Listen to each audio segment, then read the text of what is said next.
Sir Aban nga pala, no? So, ngayon, nakikita nyo may dalawang betta fish dito, no? Bakit may dalawang betta fish dito? Ay dahil kasama to sa performance task na ginagawa ng mga bata, ng mga estudyante ko, no? So, by the way, ang topic nila is genetics.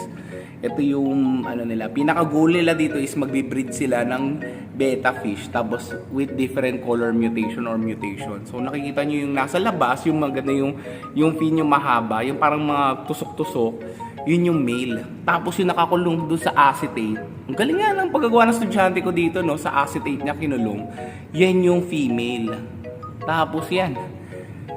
May yung built-in yung enclosure niya ng water pump, tsaka hindi ko alam, nilagyan niya dito ng ng water plant para magkaroon ng oxygen, no? Ang ganda ng pagkagawa ng estudyante ko dito, no? So by the way, ito yung topic nila about sa genetics. So yun lang. Bye.